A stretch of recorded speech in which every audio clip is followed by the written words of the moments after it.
Hello people! Ito naman ang lunch serye namin kanina. Ang tawag dito ay kusa labania or zucchini with yogurt. Ang bunso namang alaga ang nagpili sa lunch for today. First, mag-isa muna tayo ng ground beef at ang pangpalasa dyan, asin, paminta at konting mixed spices. Sa kabilang burner, nagprito tayo ng pinakamahal na nuts sa buong mundo. Ito ay pine nuts. Ang tawag naman nila dito ay snowbird. In English naman, ito ay pine nuts. Sobrang mahal nito pero talagang kailangan talaga sa recipe niyan. After naman na prito yung nuts ay paghalo natin yan sa ground beef. Set aside muna natin yon para mag-cool down. Ito naman yung zucchini. Pag ito yung lulutuin, kailangan yung mga size dyan ay gusto ko yung magkapare-pareho lang, medium size. Ayoko nang masyadong malaki dyan. Tapos meron ding maliliit.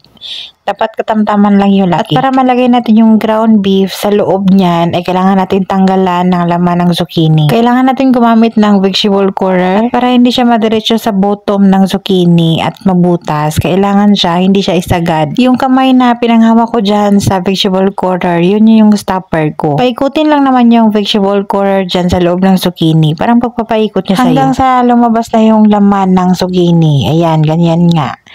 Tapos, meron pa yung maiiwan. Pwede naman yan linisin pang mabuti. Gusto nila kasi yung manipis na talaga yung balat na lang yung maiwan. Yung laman ng zucchini, huwag kayong mag-alala dahil lulutuin din natin yan. Mahina yung busis natin dahil natutulog na yung mga alaga. Pag ready na yung ating zucchini, lalagay na natin yung mga stuff dyan. Yung nuts, pine nuts at yung ground beef. Sa paglagay naman yan, dapat hindi masyadong siksik. Ayaw din ng mga amo dito na maraming palaman or maraming laman. And then, iprito natin yan until magkunting brown lang siya. Ang rason naman yan bakit iprito para hindi siya magkalasog-lasog. After na fry, ay lagay natin yan sa pot na may tubig. Pakuluan natin yan ng mga 10 minutes. O diba nagtaka kayo kung bakit ang lala ng pinagdaanan ng zucchini. Ganyan po talaga yung proseso niyan. Pakuluan natin yun ng mga 10 minutes. And then sa kabilang burner, nagluto tayo ng sharia rice. Gamit kong panggisa dyan ay butter. Dinilagay ko na yung vermicelli noodles. Ginisa ko konti until mag golden brown. Inad ko na yung rice, kalahating basmati, kalahating Egyptian rice. Then nag-add na ako ng tubig at konting asin. At sa kabilang burner din, mag-isa tayo ng maraming bawang. Gamit ko ang maraming olive oil din. Then naglagay tayo ng coriander leaves. Frozen nga lang yung sa akin pero okay na yan. And then ilagay na natin yung laman ng zucchini na tinanggal natin kanina.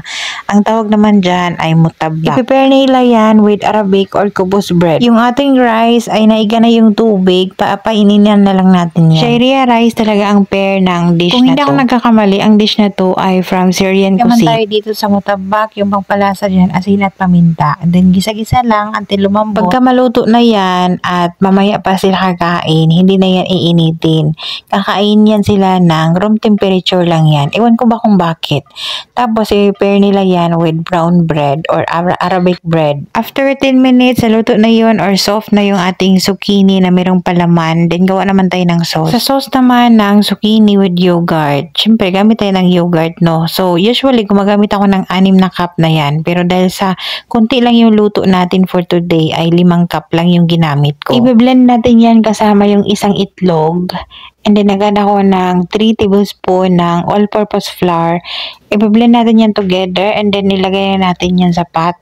Naglagay tayo ng konting tubig and then asin at paminta. Then pag kumulo na and okay na yung consistency, saka natin ilagay yung zucchini na pinakuluan kanina. Itimplahan lang naman yan ng asin at paminta. Sa mga magtataka kung bakit hindi ko ginamit yung water from the boiled zucchini, ayaw nila yun dahil magkakulay. Gusto nila yung puti lang yung sauce. Isi-serve yung dish na yun ng very hot talaga, pati yung rice. And that's our lunch for today, guys. Sa amin pala ni Belle ay leftover na chicken.